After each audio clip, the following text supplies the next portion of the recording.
నెల్లూరు మెడికవర్లో అరుదైన ఆపరేషన్ 5 ఏళ్ల బాలిక ప్రాణాలను కాపాడిన వైద్యులు. నెల్లూరు మెడికవర్ హాస్పిటల్లో 5 ఏళ్ల బాలికకు అతి క్లిష్టమైన అరుదైన ఆపరేషన్ నిర్వహించి ఆ బాలిక ప్రాణాలను కాపాడారు వైద్యులు. శస్త్రచికిత్స అనంతరం ఆ బాలిక పూర్తిగా కోలుకుందని, దీనిపై hospital pulmonologist doctor Katamreddy Kaushik Reddy బుధవారం మీడియా సమావేశం నిర్వహించి వివరాలను వెల్లడించారు. ఈ సందర్భంగా కౌశిక్ రెడ్డి మాట్లాడుతూ, తీవ్రమైన దగ్గు, జ్వరం, శ్వాసకోశ సమస్యతో బాధపడుతున్న 5 ఏళ్ల బాలికను వారి కుటుంబ సభ్యులు మెడికవర్ హాస్పిటల్కు తీసుకురాగా తమ వైద్య బృందం బాలికను పరీక్షించి ఛాతీని స్కానింగ్ చేయడం జరిగిందన్నారు. స్కానింగ్లో ఎడమవైపు ఊపిరితిత్తులు పూర్తిగా పాడైపోయినట్లు నిర్ధారణ కావడంతో ఇంటర్వెన్షనల్ పల్మనాలజీ విభాగానికి సిఫారసు చేసినట్లు డాక్టర్ కౌశిక్ రెడ్డి తెలియజేశారు. బాలికకు బ్రాంకోస్కోపీ పరీక్ష నిర్వహించగా ఎడమవైపు ఊపిరితిత్తుల్లోని మెయిన్ బ్రాంకస్ చివరిలో పోకవక్కల గింజ పూర్తిగా పూడుకుపోయి ఉందని పేర్కొన్నారు. దీని కారణంగా బాలిక శ్వాస తీసుకోవడంతో ఇబ్బంది పడుతుందన్నారు.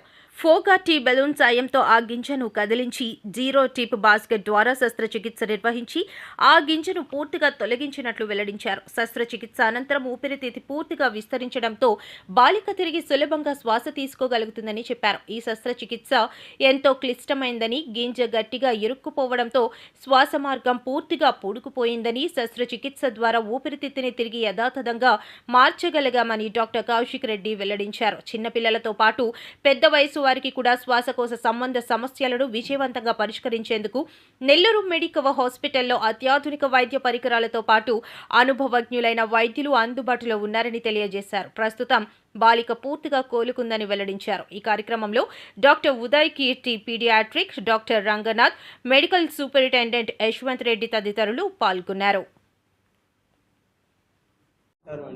నేను మీ doctor Katamreddy Kaushik Reddy, consultant clinical and intervention pulmonologist at Medicover hospital Nellore. మరి ఈరోజు ఈ ప్రెస్ మీట్ పెట్టడానికి కారణం ఏంటంటే, ఒకరికి ఆయాసం వచ్చింది అంటే ఎంత కష్టపడతారో అనేది మనకు తెలుసు. అదే ఒక చిన్న పిల్లకి ఆయాసం వచ్చిందని ఆ పాప ఎంత కష్టపడిందో అనేది మనం అడ్రస్ చేయడానికి ఈరోజు పెట్టాము. సో ఎందుకు ఆయాసం వచ్చింది అంటే, ఒక పాపది యాక్చువల్గా సత్య పేరు, ఒక 5 years పాపకి. అయితే పేషెంట్ కావల్ నుంచి వచ్చారండి. సో కావల్లో యాక్చువల్గా ఒక 1 week బ్యాక్ వాళ్ళు ఒక హాస్పిటల్కి వెళ్ళారు. హాస్పిటల్కి వెళ్ళినప్పుడు వాళ్ళు ఇనిషియల్గా ఒక ఎక్స్రే తీశారండి.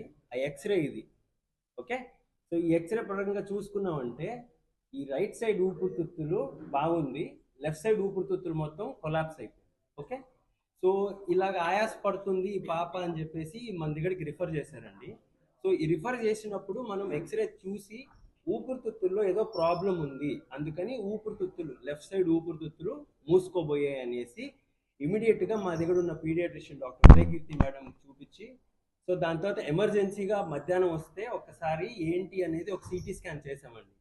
సిటీ స్కాన్ చేసినప్పుడు ఆ లెఫ్ట్ సైడ్ ఊపిరితిత్తుల్లో పాపకి ఒక ఫారెన్ బాడీ అంటే విదేశీ పదార్థం అది ఏంటి అని ఇరుక్కొని పోయి ఉండింది లెఫ్ట్ సైడ్లో. సో మేము ఇమీడియట్గా మా కాడ ఉన్న అత్యాధునిక పరికరాల్లో బ్రాంకోస్కోపీ అనేది అంటే ఊపిరితిత్తుల ఎండోస్కోపీ. సో ఈ ఊపిరితిత్తుల ఎండోస్కోపీ పీడియాట్రిక్ బ్రాంకోస్కోపీ అంటాము. సో ఈ పీడియాట్రిక్ బ్రాంకోస్కోపీ వేసి ఊపిరితిత్తుల్ని చూసామండి. చూసినప్పుడు అక్కడ ఫారెన్ బాడీ కనిపించింది. అంటే లెఫ్ట్ సైడ్ మెయిన్ బ్రాంకస్ అంటే మెయిన్ ఊపిరితిత్తులు లెఫ్ట్ సైడ్కి పోయే మెయిన్ గొట్టంలో ఆ ఫారెన్ బాడీ ఇరుక్కొని ఉండింది. సో ఈ ఫారెన్ బాడీ ఇరుక్కోవడం మనం చూసినప్పుడు మనం ఏం చేస్తామంటే ఫస్ట్ ఫారెన్ బాడీని తీయాలి, లేకపోతే ఏమవుతుందంటే లోపల ఇన్ఫెక్షన్ వచ్చేస్తుంది. సో ఆ లెఫ్ట్ సైడ్ ఊపిరితిత్తులు ఇంకా పని చేయకుండా పోతుంది. సో మనం ఏం చేసామంటే ఒక ఫోగాటి బెలూన్, ఆ బెలూన్ వేసి ఫారెన్ బాడీని బయటికి తీసామండి. ఆ ఫారెన్ బాడీ తీసినప్పుడు ఏంటి అని మనం చూస్తే అది ఒక్కపొడి అంటే బీటిల్ నట్.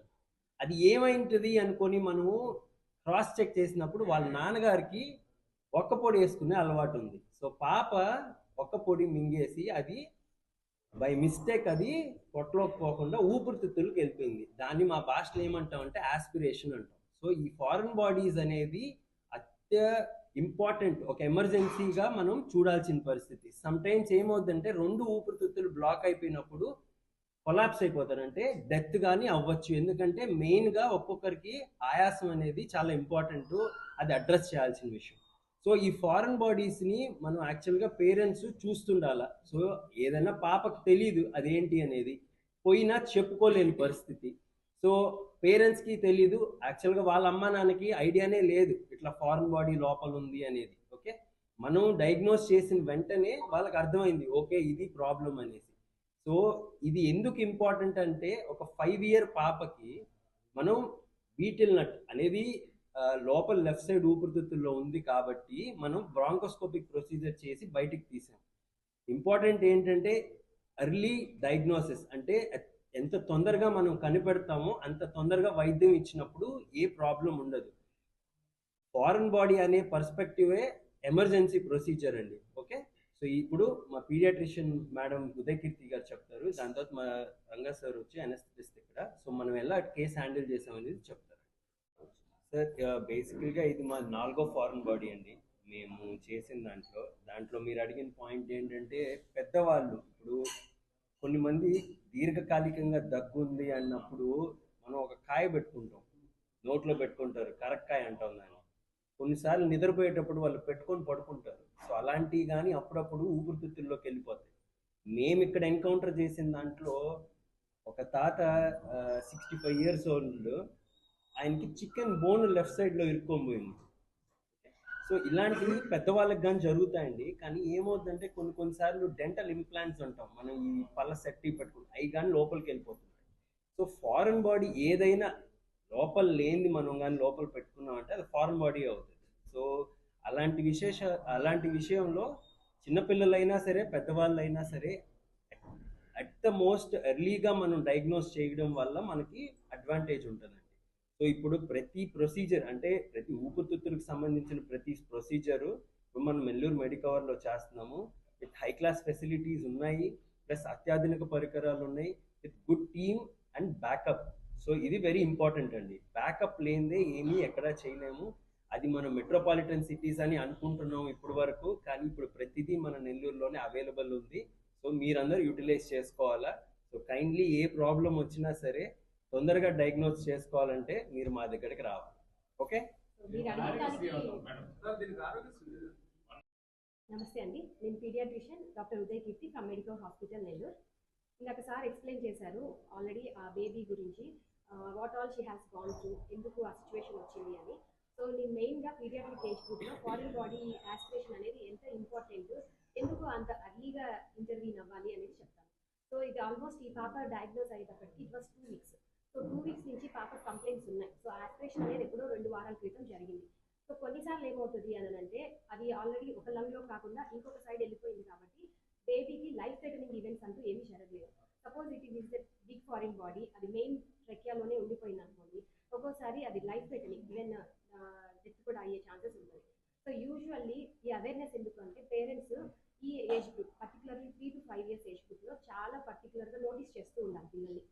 సో అది ఎక్స్ప్లోరేటివ్ ఏజ్ గ్రూప్, వాళ్ళకి ఎంతూజియాజం ఉంటుంది, ఏం జరుగుతుంది ఏంటి, ప్లస్ పేరెంట్స్ కానీ చుట్టుపక్కల వాళ్ళు కానీ ఏం చేస్తున్నారు అది ఇమిటేట్ చేస్తూ ఉంటారు.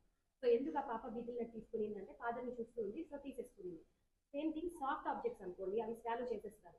Hard objects only betel nut అనే కాదు, డ్రై ఫ్రూట్స్, పీనట్స్ యూజువల్ ఇవి ఉంటాయి ఫారిన్ బాడీస్ లాగా. సో అది యాస్పిరేట్ చేసేసుకుంటారు, అది శ్వాస గొట్టంలోకి వెళ్ళిపోద్ది అనమాట. మనకి గొట్టంలోకి వెళ్ళాల్సిన గొట్టంలో కాకుండా శ్వాస గొట్టంలోకి వెళ్ళి ఇలాంటి సిచ్యువేషన్స్ వస్తాయి. సో అలా వచ్చినప్పుడు ఏం జరుగుతుంది అంటే పిల్లలకి సడన్గా చోకింగ్ ఎపిసోడ్ లాగా వస్తుంది, పట్టేసుకుంటారు గొంతు, విపరీతంగా కాఫ్ చేస్తారు. అంటే ఎందుకు చేస్తున్నారు, ఇప్పటి వరకు ఏదో నెమ్ముండి జలుబుండి దగ్గు అలా కాదు, ఉన్నట్టుండి నార్మల్గా ఆడుకుంటున్న పాప బేబీ దగ్గడము. సో ఇలాంటివి ఐడెంటిఫై చేసుకోవాలి, పేరెంట్స్ గమనించుకుంటూ ఉండాలి. ఏదన్నా అబ్నార్మల్గా అనిపించింది అనుకోండి, ఫస్ట్ ఇంటర్తో పీడియాట్రిషియన్ కన్సల్ట్ అయ్యి ప్రైమరీ ఇన్వెస్టిగేషన్స్ చేయించుకోవాలి. ఇప్పుడు ఈ పాప విషయంలో కూడా ఎక్స్రే చూసాము, ఎక్స్రే చూస్తే నార్మల్గా చూసామనుకోండి ఏం తెలుస్తుంది, ఓకే నెమ్ము ఉంది అని అనిపిస్తుంది, దానికి మందులు పెడతారు. సో యూజువల్గా జరిగింది అదే పాప విషయంలో కూడా. బట్ దెన్ రెస్పాన్స్ ఉండదు ట్రీట్మెంట్కి, మనకి ఇన్ని రోజులైనా కానీ ట్రీట్మెంట్కి రెస్పాన్స్ అనేది ఉండదు. సో ఓన్లీ 1 ఇన్వెస్టిగేషనే మనకి దీన్ని గైడ్ చేస్తుంది, ఏంటి అంటే బ్రాంకోస్కోపీ. ఈ బ్రాంకోస్కోపీలో కూడా ఫ్లెక్సిబుల్ బ్రాంకోస్కోపీ, రిజిడ్ బ్రాంకోస్కోపీ ఉంటుంది. సో మనకి ఇక్కడ ఫ్లెక్సిబుల్ ఉంది, రిజిడ్ బ్రాంకోస్కోపీ ఉంది. సో పీడియాట్రిక్ ఏజ్ గ్రూప్లో flexible is much more easy to perform, short జిఏలో చేసేయచ్చు, 5 to 10 minutes ప్రొసీజర్.